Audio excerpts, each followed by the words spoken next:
नमस्कार मित्रों, अनंत कथा सागर चैनल में मैं डॉक्टर आदित्य पाराशरी आपका फिर स्वागत करता हूं। महाभारत कथाओं की श्रृंखला को आगे बढ़ाते हुए वन पर्व की कथाएं चल रही हैं। जैसा कि मैं पिछले एपिसोड्स में आपको बताता आ रहा हूं कि मार्कंडेय मुनि जो हैं पांडवों को उपदेश दे रहे हैं, तरह तरह की कथाएं और अच्छी बातें सुना रहे हैं। तो आज जो मैं आपको बताने जा रहा हूं कि बाल मुकुंद कौन थे, बाल मुकुंद किसको कहा जाता है। मार्कंडेय जी चिरंजीवी थे, उनको चिरंजीवी कहा जाता है। जैसे अश्वत्थामा हैं, हनुमान जी हैं, तो चिरंजीवी कहा जाता है। उनके उम्र का कुछ पता नहीं। तो वो पांडवों को बता रहे हैं कि जब प्रलय आई थी, चारों तरफ पानी ही पानी था, मैं अकेला ही इधर उधर मारा मारा फिर रहा था। जगत प्राणियों से शून्य हो चुका था। तैरते तैरते जब मैं थक गया तो एक मैंने विशालकाय बरगद का पेड़ देखा, जिसकी शाखा पर बिछौने बिछे हुए थे और एक बड़ा सुंदर सा बालक उस पर लेटा हुआ था। मुझे आश्चर्य हुआ कि सारे संसार के नष्ट हो जाने के बाद भी ये बालक यहाँ पर कैसे, यहाँ क्या कर रहा है। मैं तपस्या से भी चिंतन करके बालक के विषय में कुछ भी नहीं जान सका। उसकी अंग कांति श्यामल थी और वक्ष स्थल पर श्री वत्स चिन्ह बना हुआ था। वो साक्षात लक्ष्मी का निवास स्थान मालूम होता था। मुझे आश्चर्य में देखकर वो बालक बोलता है, भृगुवंशी मार्कंडेय, तुम थक गए होगे। जब तक तुम्हारी इच्छा हो यहाँ बैठो। तुम मेरे शरीर के भीतर प्रवेश कर विश्राम करो। बालक ने सहसा मुंह खोला और दैव योग से परवश मार्कंडेय मुनि जी जो हैं उसमें चले गए।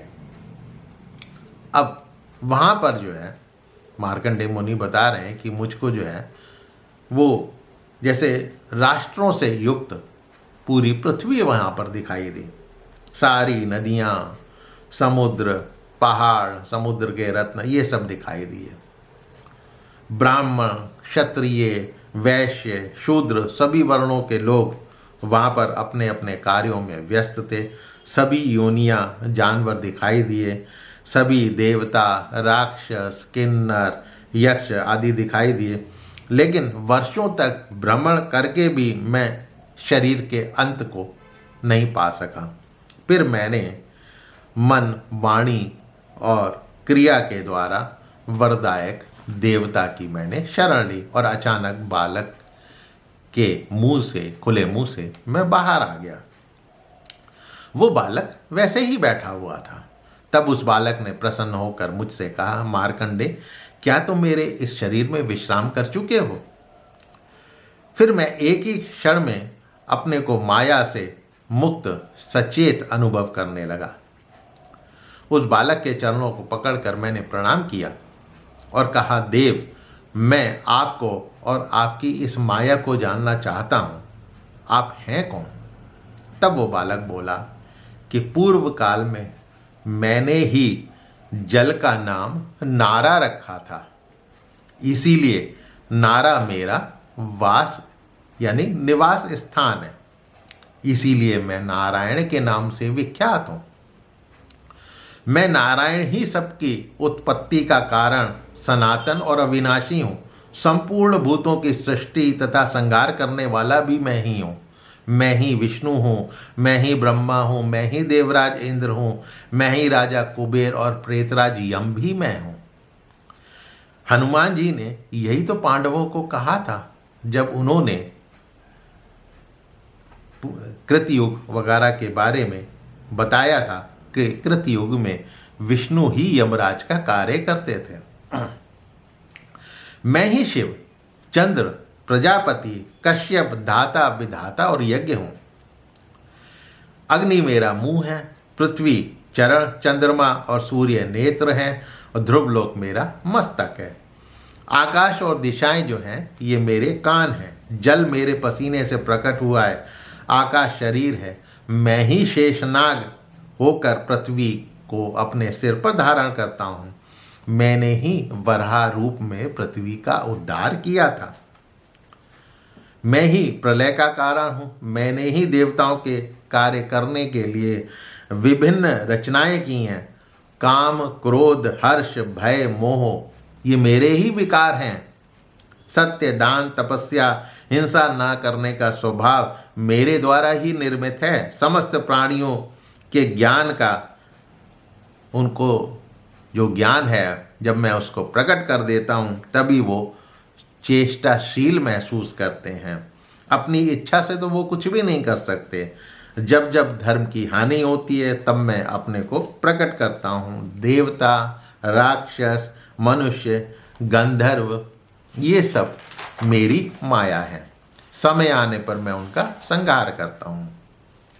फिर सृष्टि की संरचना के समय मैं अचिंत्य स्वरूप धारण करता हूँ। मर्यादा की स्थापना के लिए मानव शरीर में ही अवतार लेता हूँ। सतयुग में मेरा शरीर जो है वो श्वेत होगा, त्रेता में पीला, द्वापर में लाल और कलयुग में काला होता है। शंख, चक्र, गदा धारण करने वाला विश्वात्मा नारायण मैं ही हूँ। यद्यपि मैं बालक नहीं हूँ। अब देखिए वो क्या कह रहे हैं, यद्यपि मैं बालक नहीं हूँ तब भी ब्रह्मा जब तक जागते नहीं हैं, मैं प्राणियों को महानिद्रा रूपी माया से मोहित करके बालक रूप में ही यहाँ पर रहता हूँ। जितने भी प्राणी हैं उनको माया रूप से मोहित करके वो बालक रूप में ही यहाँ पे रहते हैं। उनके जागने पर एक भूत होकर वो शरीरों की सृष्टि करेंगे। ये कहकर भगवान बाल मुकुंद जो हैं वो अंतर्ध्यान हो गए।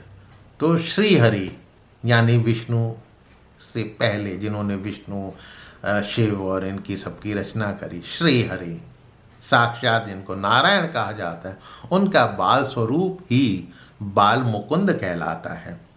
तो पांडवों, जिन भगवान बाल मुकुंद का मुझे दर्शन हुआ था, तुम्हारे संबंधी ये जो भगवान श्री कृष्ण है ना, ये वो ही हैं। अतः तुम सब लोग अभी इनकी शरण में जाओ।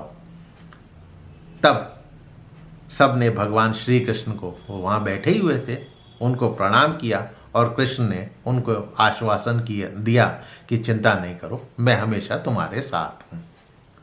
तो ये थी बाल मुकुंद के बारे में कथा, जो कि मार्कंडेय ने पांडवों को बताई कि वास्तव में बाल मुकुंद कौन थे और ये तुम्हारे सामने जो कृष्ण बैठे हुए हैं ये कौन है। तो कृष्ण की पूरी कहानी उन्होंने बता दी। तो नमस्कार मित्रों, फिर मिलता हूँ अगली कथा में। तब तक के लिए आज्ञा दें। जय।